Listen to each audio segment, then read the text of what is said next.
You're listening to the Doctors In podcast from martinclinic.com. Although we share a lot of practical and, in our opinion, awesome information, what you hear on this podcast is not intended to diagnose, cure, treat, or prevent any disease. It's strictly for informational purposes. So enjoy.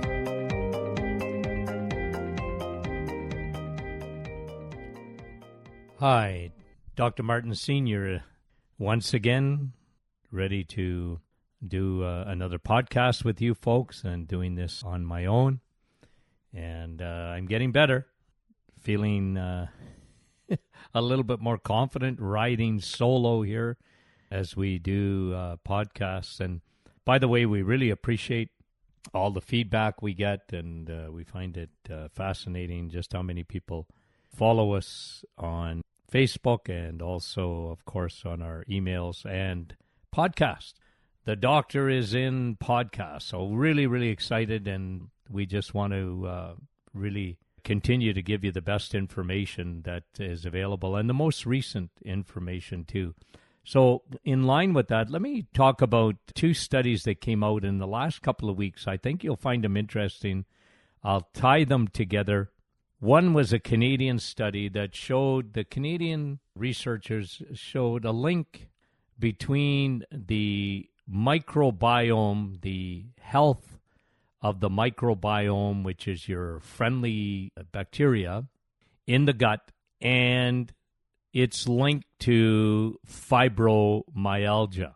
And the second study was about fibromyalgia too, and it says, here's the headline: is insulin resistance the key to fibromyalgia? So we have two separate studies, both of them on fibromyalgia, and both of them coming at it from a different angle. And let's just talk about fibromyalgia for a second. I'm looking at a book that I wrote, and I'm in my study right now, looking at a book that I wrote in, it's got to be the late 80s, early 90s, on its steps to fight chronic fatigue syndrome and fibromyalgia. And then there's one beside it, actually in French, Le syndrome de la fatigue chronique et fibromyalgie, published by Quebecor. And I wrote that book in the 1990s. And so it's not like I haven't seen fibromyalgia or talked about fibromyalgia. We see it a lot. I always linked fibromyalgia to chronic fatigue syndrome. I always felt that fibromyalgia was a symptom of chronic fatigue syndrome, and I tried to make my case when I wrote those books that they were one and the same, and fibromyalgia happened to be more of a symptom. And so fibromyalgia, of course, is severe pain, muscle pain usually, but can be joint pain, unexplained pain, fatigue, usually cognitive issues, and oftentimes sleep issues. Cognitive meaning brain fog, and these were the common denominators in terms of symptoms. We put it into a syndrome called chronic fatigue syndrome, and like I say, I might have been one of the few people at the time that felt that fibromyalgia was just a symptom of chronic fatigue syndrome. So let's break down these two studies.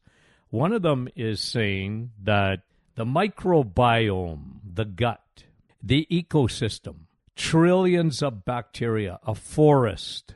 You need an army, you need a good army of good bacteria to be bigger than your bad bacteria, which you're always going to have bad bacteria in the body. Your body does very, very well with bacteria. By the way, you live around bacteria. I have people that they over clean. I always tell them, quit cleaning so much. Go out in the garden and get dirty. And quit cleaning. Quit washing your hands so often. And I'm not saying don't wash your hands. I'm just saying that you don't want to be always killing bacteria. And certainly you don't use any of those soaps that are not really soaps. They're the cleansing things you go in the hospital, and your antibacterial chemicals, and they strip away all your good bacteria And I don't like them. They're chemicals. They go into the body. They destroy good bacteria, much like an antibiotic. So when the ecosystem, your microbiome, gets disrupted, we often call this dysbiosis. It's where I always like to, and this is simplified, so don't come at me for trying to be simple, but I want to make it so that you understand it. Inside your body, there's not billions of bacteria, there are trillions of bacteria. And your body can't survive without those bacteria. And they're almost like competing armies, especially within your gut, but anywhere where you have mucus, all around your organs, your brain, and in your digestive tract, and you have these gazillions of bacteria. And what we know is that if you have a good army of good bacteria, and a very strong army of good bacteria that keeps your bad bacteria at bay, this is when you will do well. This is when Hippocrates said it a couple of thousand years ago, that all disease originates in the gut. He was known as the father of medicine, and who knew at that time how smart he really was to say that almost all that can go wrong in the body will happen in your gut. And I'm sure he didn't understand this whole thing about bacteria. If he did, he didn't write about it. But we know so much more today about the importance of the microbiome. It's an ecosystem. It's got its own DNA. Your microbiome is different than my microbiome. And just like cells have DNA, your bacteria have their own biomarkers and their own characteristics. But at the end of the day, when you have a good microbiome, you break down food properly. You have much more nutrient absorption when you have a good microbiome. It produces vitamins in your gut. Do you know that you have more serotonin and dopamine, your feel-good hormones? You have more of that in your gut than you have in your brain. But what we know now is that it's very important that your bacteria have a good balance between good and bad in order for you to produce and absorb vitamins, absorb nutrients, and even to make chemicals like serotonin and dopamine. And when you have a disruption of the microbiome, at least this study is saying, and of course if you've listened to anything that we do here at the Martin Clinic and talk about and preach about, that one of the three main culprits in any disease is what we call leaky gut. And leaky gut is when you do not have enough gatekeepers between your gut and your blood. And you get a prison break because there's not enough border guards, and yeast and undigested food roll into the bloodstream unhindered by the good bacteria because for several reasons. Antibiotics. You know, we talk about antibiotics being the greatest discovery of the 20th century and the curse of the 21st, because we see so much more disease, including chronic fatigue syndrome, including fibromyalgia, where there's a disruption. And they have it right in the sense that it was something that I was talking about years ago, and that is leaky gut, leaky brain, leaky gut, leaky joints, leaky gut, high inflammation, leaky gut, leaky skin. And so, again, this disruption, the border guards are gone. You take antibiotics. You have a high gluten diet, which can be very inflammatory. You are loaded up on sugar. You load up on artificial sweeteners. And you load up on processed foods like trans fats. And perhaps in the past, you've had to take a lot of... I talked to a patient this morning that lives on Advil and lives on Motrin. People that live on over-the-counter, non-steroidal anti-inflammatory. The problem with antibiotics, the problem with artificial sweeteners, the problem with like aspartame and others like that, the problem with trans fats, the high omega-3 packaged goods, the problem with gluten, and the problem with eating high levels of sugar is that you're disrupting your microbiome in your gut. You are wiping out the good bacteria. And when that happens, you get an invasion. Because when there's not the good bacteria, the border guards, if they're not there, what happens is that you get undigested food, and that creates inflammation.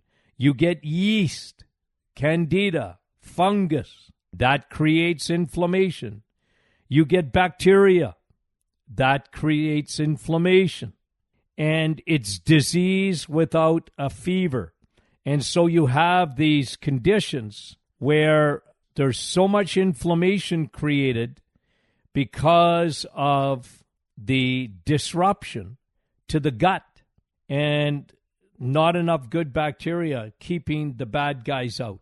So the one study is saying that fibromyalgia seems to be linked to a disruptive microbiome in individuals.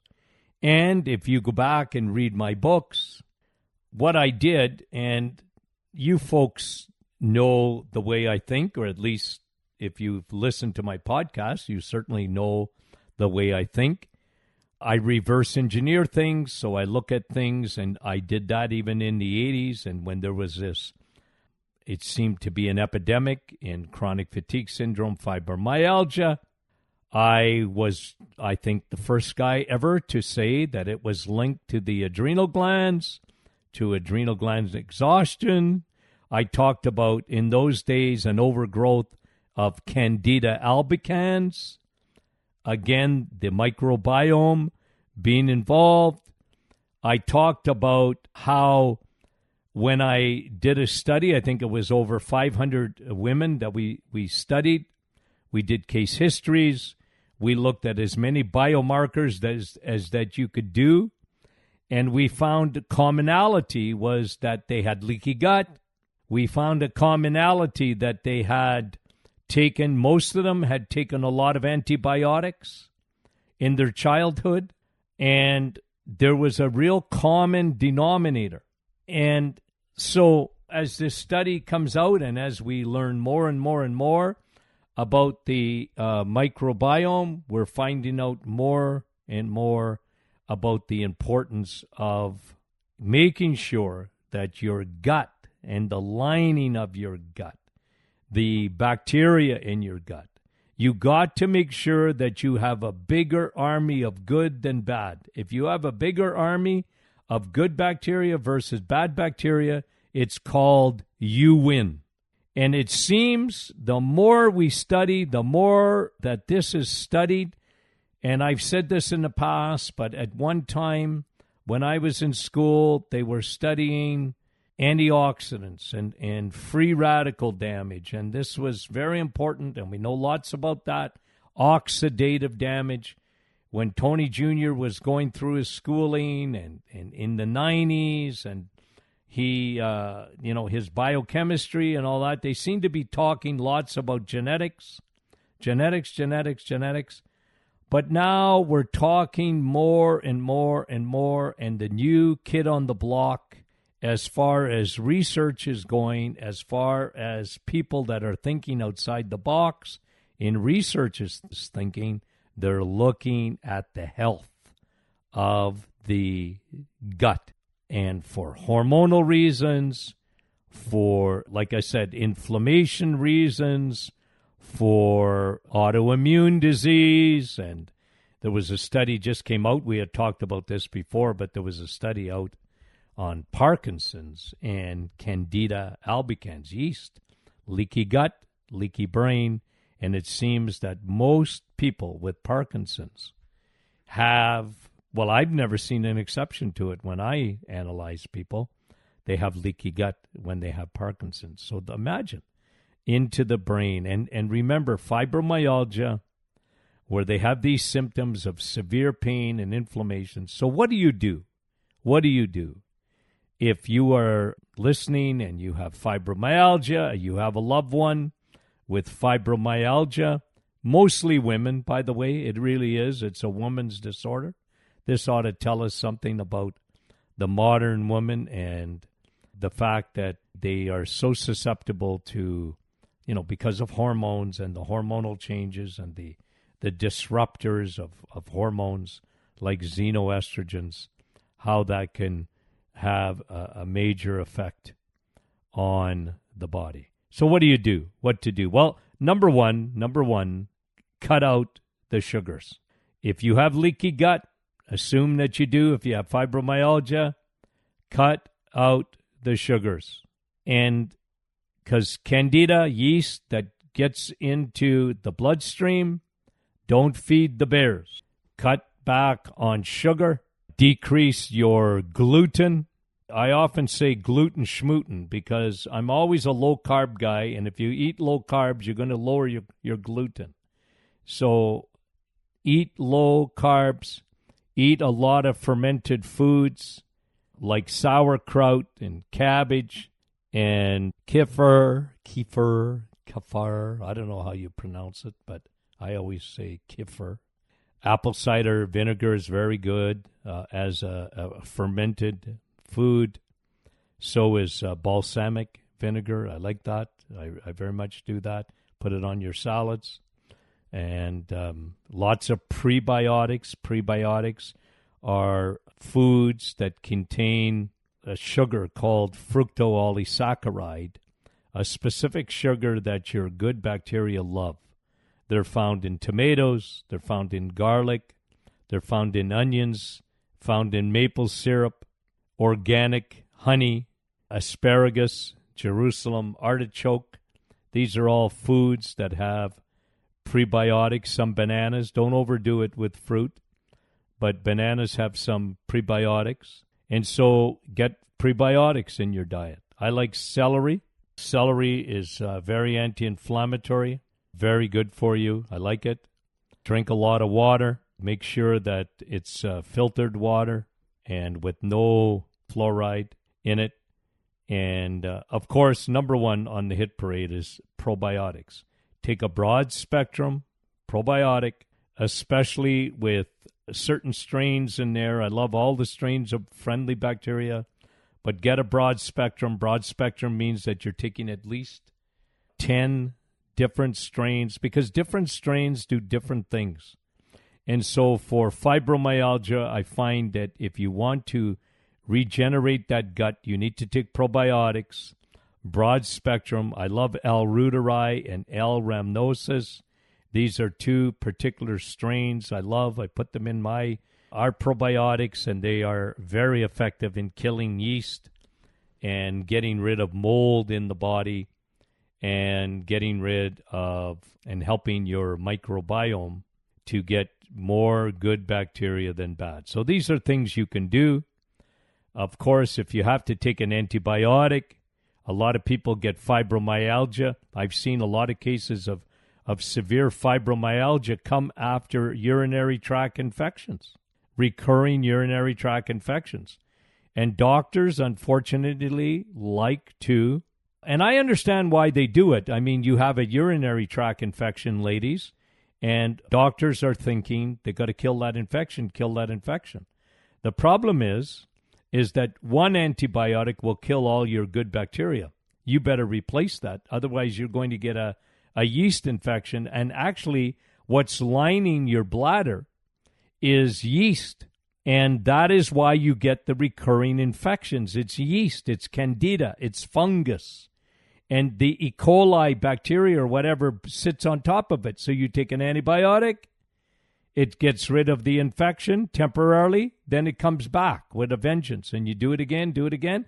And I find one of the antibiotics, and this is just by the way, one of the things that I found to be can be a huge factor in the cause of fibromyalgia and a major disruptor to the microbiome in the gut is medication of Cipro, which is a very, very strong and powerful antibiotic with a multitude of side effects. So look, don't get me wrong, I'm not against antibiotics. They are the greatest discovery of the 20th century.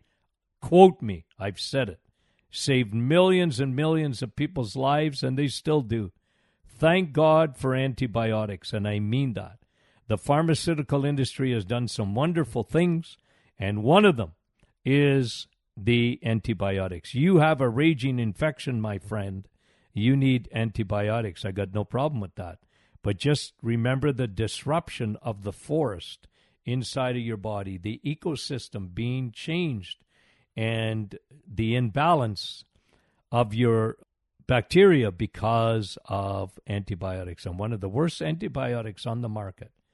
If you see your doctor is prescribing you Cipro, ask your doctor to change that prescription to get another. I just find that Cipro has a huge warning on it from Health Canada and the FDA, and far too many people have had major side effects. I could list them out for you of this medication. So again, I'm not against antibiotics, but I don't like Cipro. If you can stay away from that one.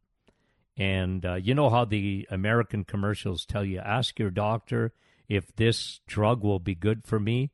Well, if you get Cipro, ask your doctor to change the prescription. Take another antibiotic, not Cipro. Okay, so I'll just quickly say that the other study, just closing up here, was talking about fibromyalgia and the link to insulin. So here we go again. One of the we have three things that we talk about that are at the root of all disease. Three things. One of them is leaky gut. The other one is free radical damage, oxidative damage caused by the environment, caused by bad food, glycation, what we call glycation end products, which is AGES, and glycation end products are caused by sugars and the sugarization of our foods, and where the average person now is consuming into the close to 200 pounds of sugar. This creates an enormous amount of glycation in the body, where it ages the body and hardens the blood vessels, and it's a destructive thing. So that's number two. And number three, very similar, because it does come from sugars, and that is high circulating insulin. And high circulating insulin, you get insulin resistance, gives you inflammation in the body. This can be very silent. You might not know it, but you might have some symptoms of acid reflux. You might have some joint pain. You might have tendinitis, and you're wondering where it came from. You might have uric acid, and these things are all caused by high circulating insulin, and that insulin should have a part-time job. And insulin's job is to convert, to store, take your sugars, get them out of your bloodstream, store them. You eat too many carbohydrates, your insulin goes up. Your insulin resistance goes up. Your insulin still has to do a job, but your cells say, no, I don't like you, insulin, get away from me. But insulin will not quit. It'll create more and more and more and more, and then you become more and more resistant to it, and now your inflammation markers in your body go way up. And what this study was saying is that there's a huge connection between our food, insulin, crappy carbohydrates, processed, crappy fats, the high vegetable oils. And what they do is they elevate insulin. And as you elevate insulin, you elevate inflammation. And it seems to be another very, very important factor when it comes to your symptoms of possibly of fibromyalgia. So 2 interesting studies. I hope you enjoyed our little rant again today. And if you have any comments or any questions, we're happy to get them from you. Go to our website, martinclinic.com. And if you have any topics that you would like us to touch on, we sure love your feedback. So don't hesitate. We care for you deeply. And until the next time. Thanks for listening to the Doctor Is In podcast from martinclinic.com. If you have any questions, you can reach us at info@martinclinic.com. If you're not a newsletter subscriber, you can head to our website and sign up for free. We also have a private Facebook group that you can join. It's a community of awesome people. Finally, I do a Facebook Live every Thursday morning at 8:30. Join us again next week for a new episode.